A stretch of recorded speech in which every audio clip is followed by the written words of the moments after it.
I just want to introduce Ajay Shah. So he's what I can say about him is that he's one of the few people who can pull off denim on denim as he is doing today. But he's of course studied at NIT. He did furniture design and architecture, and is a wonderful person to talk to. So I hope you enjoy it. I thought the best way to start is to get a little explanation as to how did I really start and what is it that I really do.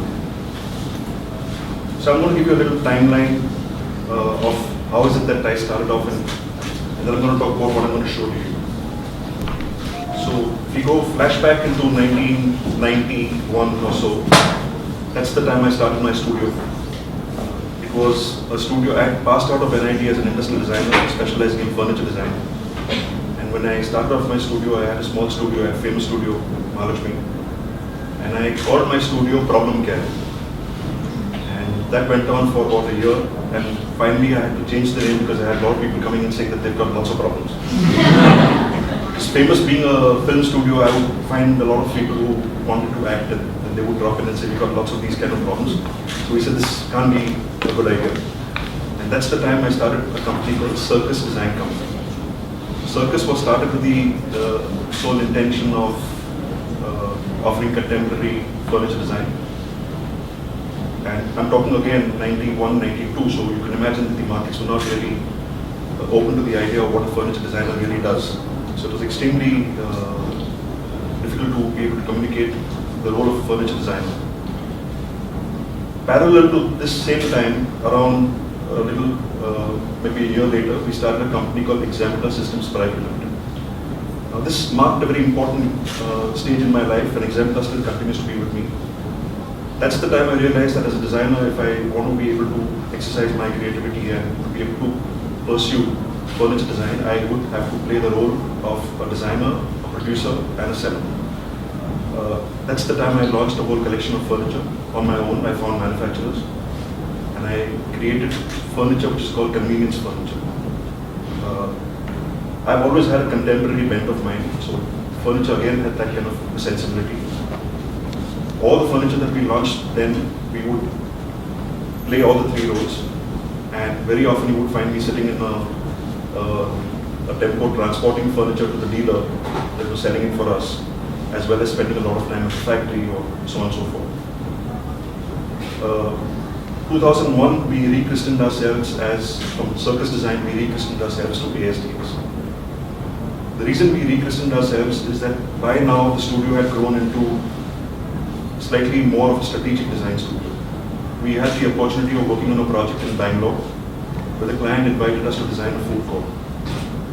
And when we started thinking about the food court space, we realized that it's extremely important for us to be able to bring some concept to the food court. We landed up designing a concept. We came up with a name. We did the graphic identity for that. We did the space design. We did the furniture design. We did all the communication and environmental graphics within the space. And this food court was called Transit. This Transit food court opened in Bangalore around 9 years ago. So Transit marked a very important phase in my life again. That's the time I realized that it's been there with us for the longest time. It's something that we haven't tapped into. That as a designer, you can really extend yourself into any area that you want to, if you're able to bring thought to it. Just about, so ASDS started off around then, and then post which I've always been a little restless, and the restlessness led to creation of Rubber Band. So Rubber Band's about 6 years old now, and I still have a clear memory of how Rubber Band started off. So I won't make it dramatic. I'm sitting in training, and there is, nothing, no work really happening. And that's the time we said, what happens if we really start to try and find a way to make products that we like. And I love stationery, so every time I used to travel, I would buy a lot of stationery. So stationery was the first instinctive response to design. And it took us almost about 8-10 months to be able to get the product to the specifications that we wanted. We weren't happy with the finish, we weren't happy with the papers, the vendors would screw up, the detailing wasn't done the way we wanted it, so it took us about 8-10 months. And after the product was ready, when we started showing it to people in terms of distributors to sell it for us, everybody said this won't sell. They said it's too plain, it's too straightforward. It needs prints on it, needs graphics on it, needs floral prints on it. And all my efforts to be able to say that the intent is to be able to really bring it down to a product that speaks for itself and it doesn't need any embellishments. Well, anyway, I couldn't find a distributor, so I lost a lot of time over there. So I must have lost about 1.5 years in the design development phase, as well as in the finding the marketing people. And then I took it on to myself and I walked into Shopper Stop and I walked into Landmark, exactly like a sales guy. And I said, listen, here I am a designer and these are my products, these are things that I've designed. And I'd like to show it to you. Several rejections, several acceptances, back and forth it went, and that's how Rubber Band really slowly started off in terms of getting into the markets. Since that period to now, our effort has been constantly to be able to stick to some design ideology as far as Rubber Band is concerned. We've consistently built on particular ideology, which I'll explain to you when I get into the presentation of Rubber Band. But that's how Rubber Band started off. Very soon I started off another venture which is called Industrial Playground. Now I've always designed furniture, but most of the furniture that I design would eventually land up for the projects that I would work on. So if I'm doing an interior for a food court, or if I'm doing an interior for a retail space, then I would design furniture for that particular interior. And I sort of thought to myself, I said, well, I'm doing the furniture in any case. Let me start and consider if I can sell furniture otherwise.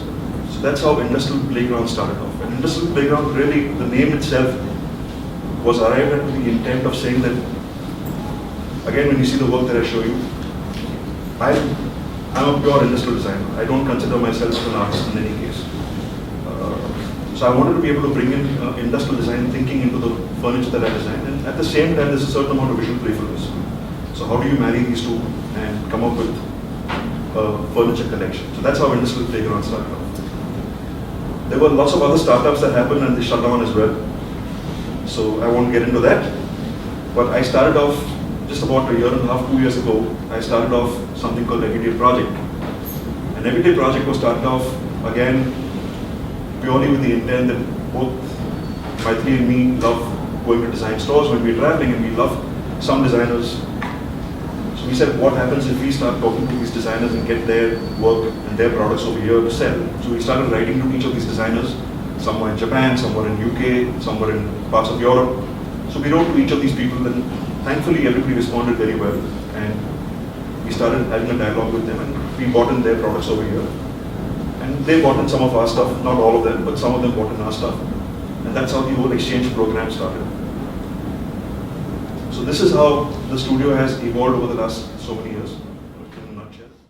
Whilst I was in Ahmedabad studying, we started making what is called now and what is called then as the director's chair. The director's chair was a simple tubular pipe frame chair with canvas, and we found a vendor in Ahmedabad who would make it for us, and we would get it from Ahmedabad and sell it. We were in Famous Studio, you got to remember this all the time.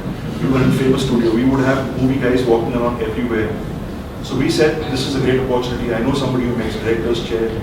What if we make the same chair? And we sell it. And we sold a whole bunch of them. We sold lots and lots of director's chairs. We called the chair Applause, okay, because typically you would have an applause at the end of a movie, hopefully.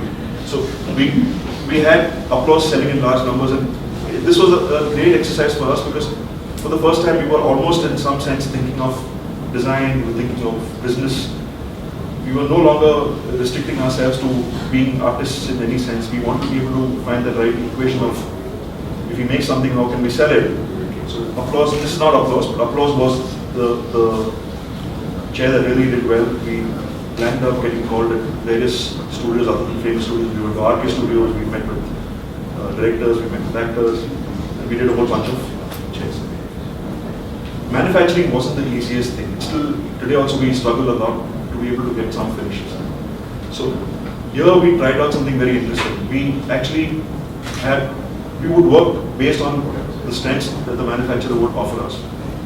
So we found, whilst in one of our trips, we found that there's a chair manufacturer at Dadar, and he would make this armchair with cane seating and everything. And we went to him and we said, listen, we don't want the cane seating, can you just give us the frame?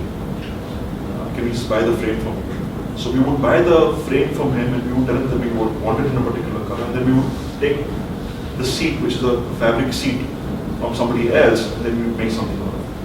Because to go and make that ourselves would be difficult because we may not have the numbers. So it was a fair amount of resourceful thinking that really started happening, and that's how this chair came about. You can see that again, this chair is early morning, you take it across to Asian library and then you put it over there, and before somebody catches you, you sort of fold them back again. And I had a van that time, I had a Maruti van, so everything would be dumped inside, taken off. So all of that would keep happening. So this is that particular chair. And the next slide will show you that I even took it onto a ferry at the gateway of India, and I would then try and do things with it. Because I think it's important to be able to see furniture not only in the context of homes and not only in the context of offices and spaces, but also to be able to see it as an independent element that can be appreciated for what it is. It doesn't have to necessarily only be suitable to environments sometimes. The Memphis movement started off when some of the Italian designers got together and said everything that's happening in furniture design is all rubbish. And they said we need to come up with designs that are more playful, that are more like companions, more like toys. So they came up with a whole collection of furniture where they applied color, graphics, patterns. They went to laminate manufacturers, they got laminates printed in a particular pattern, so on and so forth. And Memphis was an eye-opener for me. I remember being very, very strongly influenced by Memphis, saying that can furniture really exceed itself and no longer be furniture in the way we've always perceived it. So I think somewhere over here I suspect that I was heavily influenced by Memphis in that sense. And that's the other part of the sofa that locks into the spanner. So it actually creates a kind of a form structure on its own. And don't miss the red circles at the bottom of the balls. I don't know why. And it's interesting because when I see something that I'm working on right now, there's a part of it that's come back to me now. So I think I'm going through a little roller coaster ride. So I'll explain that to you. But it's an effort. My constant desire has been to work for industry. I mean, it's something that I've really wanted to work very hard towards. So again, passing out of NID, being a furniture designer, I've actually gone to companies like Godrej and gone to companies. Back then there was a company called Kira, which manufactured office furniture, and I said, I'm a furniture designer, and I'd like to offer my services to you. They all said, oh, thank you so much, but we really don't think we need furniture design. And I have this distinct memory, and I hope that nobody overhears from Godrej. So I have this distinct memory of going to Godrej, and this gentleman who I presented my work to said, listen, let me show you something. And he took me to a room where there were all these pieces that they cut from different parts of the world. And he says, you know what we're doing? We're taking a bit of that and we're adding a little bit of that. And that's going to be our new furniture. Okay. So what they were really doing is, they were not doing any R&D in the sense of R&D. They were doing refer and duplicate as compared to research and develop. And that's when I realized that it's going to be tough to be able to break into industries because everybody has several preconceived notions about a furniture designer not being able to bring any value. And all my efforts to get that across, saying that it's not about me making something that's not going to be producible, it's about me making something that's going to bring value. So anyway, so this is an exercise that we worked along with Neil Kamal Plastics back then. And Neil Kamal Plastics was making this chair. It was a popular chair. Neil Kamal Plastics back then wasn't as large as what it is now. And they wanted me to work on a very odd project of the entire thing. So most of the injection molded chairs will have the back that you see over here as a separate insert. So as in the mold construction itself, that is a separate insert mold. And that can be changed to whatever patterns you want without upsetting the entire chair. So I was asked to work on various form possibilities to be able to get that pattern change. So it becomes a different chair every single time. But just the thought of working for a plastic manufacturing company was interesting enough for me to be able to understand how things could work. Since then, I worked with them. After this, I later on worked with them for doing school furniture, which never got materialized. Then I worked with them and I showed them some more designs, independent designs on furniture. And I'm still trying to work with them, but it's a long process. So later when I passed out of NIT, and during the time that I was in NIT, there was a workshop that was very close to NIT that would be repairing cars. And there was a car that had come over there called Gloria. Gloria was a car that was made by Nissan. And it was a completely broken down car, and for some reason I just wanted to buy it. And I couldn't buy it because it didn't make sense to buy it. So when I made this chair, I called it Gloria. So Gloria was a result of largely that back then again we were toying with the idea of saying that if office furniture had to be rethought, you only got chairs that you see what you see right now as well. And if you see typical office chairs, they are a standard type. So in this case, the idea was to be able to rethink the form and architecture of an office chair and to be able to come up with something far more simpler. This was the language that we came up with, and we eventually made several of them, and we supplied it to, even back then, the largest project that we did was a stock exchange, where stock exchange had the first time computers came to stock exchange. So we ended up doing furniture for chairs as well as the computer furniture. So that's how Gloria. And more such projects evolved. This is a partition that was created by us. It's a very, very simple construction partition. It's modular. It allows itself to configure itself. And what you see through the partition is another chair that we designed, which is called Stack. And since it was designed in the month of April, we called it April Stack. An April Stack is essentially a simple wire frame chair which stacks one over the other.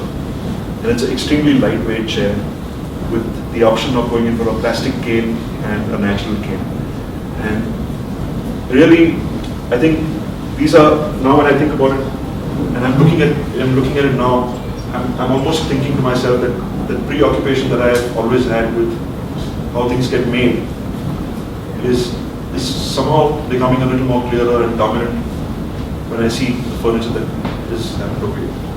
This partition was called Jazba. Again, I have no idea why I called it. I can't seem to remember that, but that's how it was. Whilst I was making furniture and I was doing all this, I already had the company called Circus Design Company, like I said. And I started thinking about products again. And I came up with a brand back then, which I forgot to mention to you.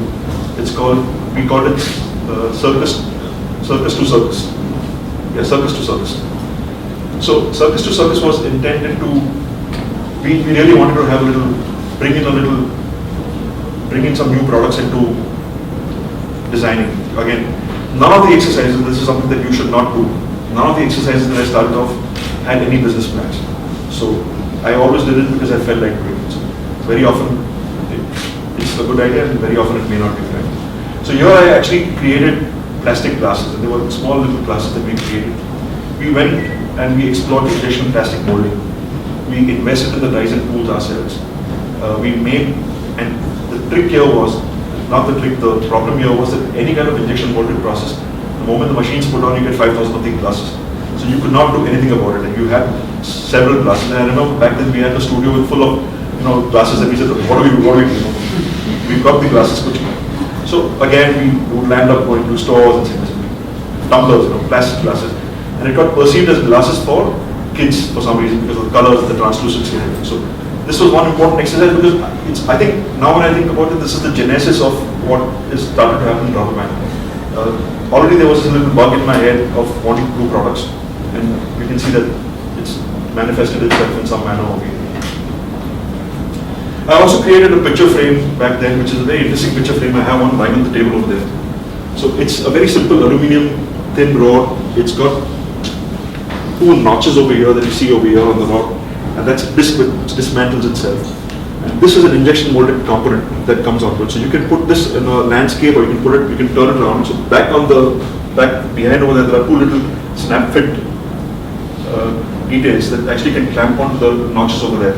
So you can create vertical and horizontal frames.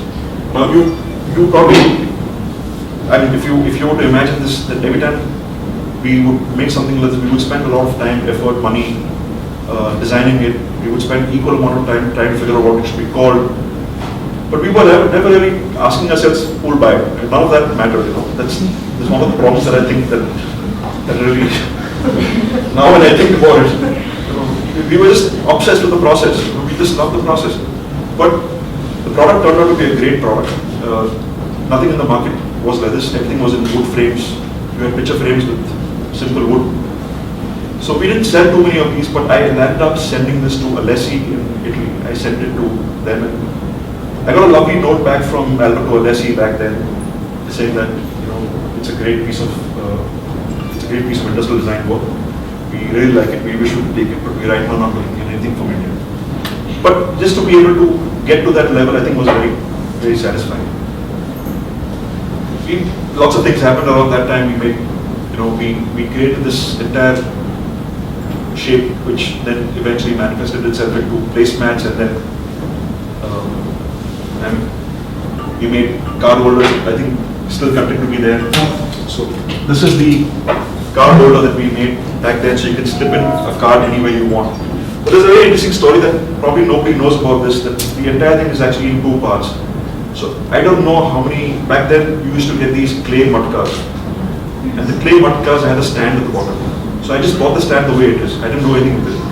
So I bought the stand with it, and then I said, okay, what do I do with this? And then that's how I got this together. And then you slip it on. So it was industrial design, and it was fun. I mean, we were thinking intelligently, we were trying to find, we were being very, very resourceful. There were no workshops to support us in that sense, so we would find our own way to get things done. Very soon I moved into a new material. I think some of you are sitting on a bench right now, which is actually made in fiberglass. Fiberglass is something I discovered through a project that I was working on at one particular point. And I started working a lot on fiberglass. So this is a bench that we made back then called the block bench. And it's really nothing. It's just a bench that is very block-like. And this was, I think, now I remember, this was made for the food court, the transit food court that I spoke to you about. And then when we made it, we liked it so much that we started showing it to other people. And it sort of went in different places, right from retail shops to more food courts and so on and so forth. But the nice thing about it was that it led us to several more possibilities. So the next slide will show you that we eventually made things that we call pods, which were just almost inverted buckets in some sense. It had beautiful finish, and they were extremely, you could keep them in the open, you could keep them in the outdoor. And I think now when I see this, other than the furniture that I've been making so far, where everything was very construction based, there was a certain amount of form that I was looking at, and most of the form was again very simple. So there was no effort to really make the form complicated. So that's the bench you're sitting on. It's a beautiful bench. It's one of my favorite designs. It's called the sit bench. And when I made this, I had no intentions of really knowing where it would go. But I really wanted to push my limits in terms of design. So it's a very complex form if you really see. If you see the side elevation and then you see how it sort of goes in the boat-shaped form at the bottom. And detailed drawings, detailed studies were done. We had full-scale drawings happening. We had models that were made in full scale. So we were completely engrossed with the idea of saying that how can we make something slightly more, less in terms of, the idea was to be able to take complexity to a little different level. Even the guy who made it for us in fiberglass, I think he himself found it to be a challenge to make it. And post this, we've done a lot of other work in fiberglass for commercial clients where we've really pushed the limits of being able to work with material. So this is the initial start point. And when I put this in a fair, I think there was a fair that was happening by El Decor, and me like a, anyway. So I put that furniture over there. I created a lovely backdrop. I did a beautiful graphic, and I wrote in perspective. I wrote "sit" over there, and people thought it's for sitting. So people would come and sit on it. They never realized it's for show and it's for display. So I didn't. Anyway. So like I said, most of the work that we do starts off, and I'm going to show you maybe a couple of references that we start off by saying it starts off with a sketch, it starts off with an idea of being able to, how do you really make it viable in terms of being able to manufacture it. So this is one example of a typical kind of sketch that would happen as a process. We also would then get into understanding how construction would fall into place. These are just to share with you. I mean, like I said, it wouldn't be fair for me to only show you finished product. It's also important for me to be able to show you. And I wish I could probably throw in a few more and show you models and everything. But this is just to give you the intent of, just to explain to you that there is a certain process which is a little random to a certain extent. It doesn't always follow a linear path. It goes a fair amount of back and forth. I'm going to only show you one interior project that I just to be able to say that exactly when all my individual pursuits were happening of furniture and products and everything, I was trying to bring this kind of thinking into interiors as well. So we were approached by a brand back then called Carbon Jewelry, and Carbon made I'm talking about 2004 or 5, I'm thinking. So they were really making nice contemporary pieces, and they were creating a store in Bandra at that point, and they wanted us to design the store. It was 7th store that they were putting up. They had stores in other parts of India as well. So we experimented with something which we were really happy with. We actually created a store where you have a seamless sheet that is bending across the entire. It's a very small interior, and the sheet had these cutouts happening inside that where products are displayed. But if you notice, everything is leaning. So it's almost slightly unnerving. You can see things leaning in a particular angle in a particular manner, and it's leaning to a degree of 7. So the 7th store and all of that was in some sense captured in that. So one of the things to remember is that if 5 things don't sell, maybe the 6th one will, and this is the one that sells for us. And we've done several numbers of this, and I've just shot pictures of how the table gets produced at the factory. So when you see the tabletop in stacks, it's really, really gratifying at that point to see production happening. How much ever you may love making prototypes, but when you see actual production happening, it's really, and you see these getting, and we are a little particular at our ends. When we dispatch this to sites, okay, we get cartons made, we do printing on cartons, we spend a lot of money. Okay, one of the problems that we have, the accountant keeps telling me, we're spending a lot of money just selling furniture. Who's going to see the carton? I said, no, it has to go in a particular way.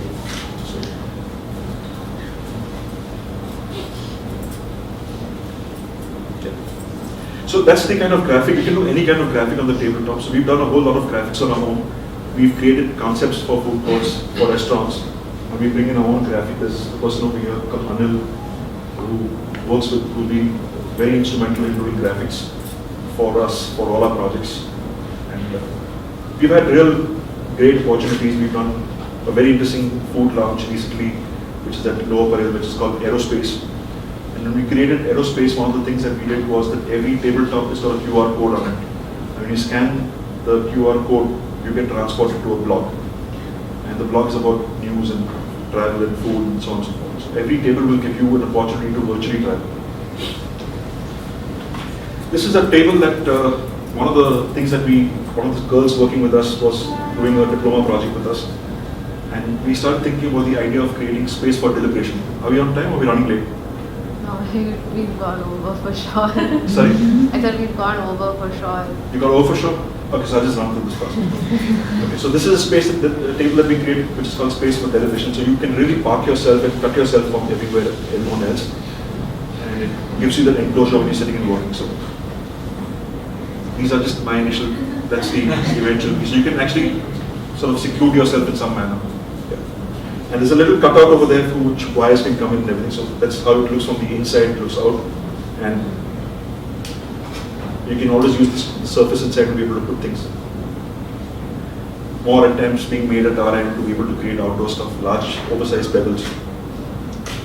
This is my piece of furniture that I'm working on right now. It's not in, it's still under design and development. It's called Leela. We call the table Leela. And you can see when I started off with the thing, I can see that there's a little development happening over there, which I think now when I look at all my work, I think in some ways I've still been able to keep the minimalisticness that I like, which is based on construction, and then be able to bring in the little detail of it. Okay. So rubber band is how this has happened. Rubber band is something that everybody in the office likes and enjoys, and we found a kind of a calling in that sense. And rubber band really is based on Dieter Ram's principles of good design. And one of the principles of good design that stood out for me very strongly was good design is as little design as possible. And I absolutely sort of love that fact, that how do you actually restrain yourself to be able to remove whatever that is not necessary. So rubber band really is our strong expression in that. So even the simple product that you see over here, which is just an aluminum block which acts as a paperweight, you remove anything that is not needed. But then you have a little detail over here because you need to hang this when it goes for finishing, so if it's getting anodized or if it's getting coated. So that detail is left the way it is. It's not hidden, or I haven't tried to hide it in any sense. But you let that be exposed. Rubber band in that sense is about just the fact of simplification, constant simplification to be able to create a good product. And here you can see some images that people are working, everybody in the office once in a while jumps in and starts helping in packing and doing things together. We've created, Priyanka over here has created some bookends, bookmarks, and then somebody, I think she's also created some dockets, and then other people have done some other work in rubber band. Maithili, who's somewhere here, is also my wife, and she looks after rubber band completely from the manufacturing aspect and the marketing aspect. And Diana, who's also over here, looks after all of the marketing-based activities, and Malvika looks after the graphics over here. So it's a nice effort on our part to be able to bring in some kind of teamwork into the studio. It's erratic, it's not very, very linear as it should be. It's extremely erratic, things get delayed, designs get delayed, all sorts of things go wrong, and so on and so forth. But it's something that we've managed to stick to, and we've been able to grow into a certain size. Today, rubber band sells in India in about 55, 60 locations. We sell in Japan, we sell in Switzerland, we hopefully will go to France, and we hope to be able to extend it to other parts of the world. We're also selling in UAE now. So they're not large numbers that we would like it to be, but it's an extreme focus, attention towards us, for us to be able to say that every product that we create in rubber band has to have a certain quality standard, a certain design logic, and a certain sense of it. Trace that we made, again, I can go on and explain to you, but I think I'm getting a little signal from their signal, wind up. So these are simple sheet metal trays that you can fold. There's nothing else to it. It's very, very simple in construction. Again, whatever is necessary, let's keep that. Whatever is not, remove that. Yeah. All our books, for instance, there's stringent quality checks Maithili does at her end into making sure that the quality is really, really carefully done. Lots of rejections take place. Stitch details are very carefully looked at. So there's a great amount of attention that we try and bring to the rubber band product. We want to be able to make it a product that anybody can compare it to be a product from any part of the world. We really want to be able to succeed over there. Color is something that is now becoming a strong identity for rubber band, and we realize that it's an identity that we feel we need to parts of stationery fairs, Frankfurt and other parts, and we realize that nobody really has the color as a strong element that they use. So I think rubber band in that sense has found its identity through the use of color. Nude is something that I want to talk to you about for 2 minutes, and I'm winding up. Okay. So nude is our latest product, and nude is really a very important product for us. The reason it's important is that whilst we've been able to create a certain collection of rubber band products that we know will find a customer, okay, we're looking at it for the first time. We're looking at it as a model to be able to succeed, not like the other ventures that we've had. Whilst all of this is happening, there's been a constant urge at my end to be able to really question how people use products. It's a very strong urge where I say that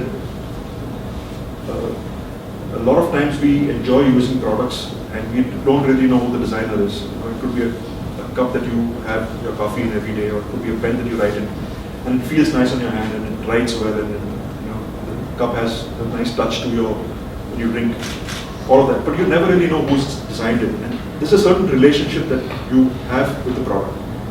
And I've been thinking about what this relationship really is. Because it's not a famous designer, it's not a fancy manufacturer. So what's this relationship? And I think the relationship, whatever I've been able to understand, is that whoever made that particular product has put in a lot of thought to it. There's a certain amount of sincerity that's gone into making it. That sincerity is not only in terms of the design, but how the material is being used. And it's probably being done by a small factory somewhere, someplace. And there is a person working in that factory who understands these little details in a very unconscious fashion. And that's been able to come into the product eventually. That's why you like using it. Designers like Jasper Morrison and Fukasawa in Japan are today talking about this as a supernormal product collection. They talk about products exceeding the normal in every sense, but they have a super quality to it. They talk about supernormal. So Rubber Band Lab, which is now getting newed out, is actually my attempt to be able to investigate in my own way. How is it that products can transcend mere functionality, and how do you create a larger relationship with the product where there is a certain amount of unconscious relationship that you create. So Nude, in that sense, is a product that takes away every single thing that is not required. It's extremely open to interpretations. You can interpret it the way you want it to be interpreted. I'm not going to be able to tell you to use it in a particular way. There are 12 segments to the entire book. You can start any way you want. You can write anything you want. And it's completely skimmed in every sense of any amount of embellishments. So even in our other Aquaman books, there is a cover. This doesn't have a cover. There are open stitches and there are everything. So Nude is in its real sense a very, very open product, which we feel may or may not have any amount of commercial success. Okay, may or may not sell enough. We feel it's an important step as designers at our end to pursue products with trying to investigate and trying to bring a certain amount of sincerity at our end to understand how products really work and how products are really used. I can tell you more about it, but it'll just become a long exercise, a long discussion, so I'm going to end it at that. And that's it. So thank you so much.